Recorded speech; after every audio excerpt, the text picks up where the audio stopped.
Hi everyone, in front of me I've got TECNO Spark 30C, and let me share with you how to change the wallpaper on this device.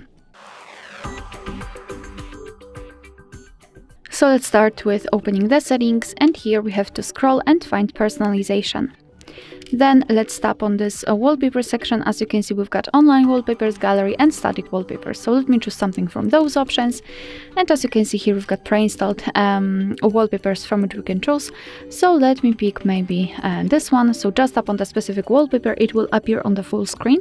You can blur this wallpaper just by tapping on the strobe icon. And as you can see, you can change the level of the blurriness. And if you're happy with your choice, just tap on apply. Now you can decide where you want to set it, so as a home screen, lock screen or both, and I'll choose both options, so let me tap on it. Now we can go back, and as you can see, the wallpaper has been played successfully.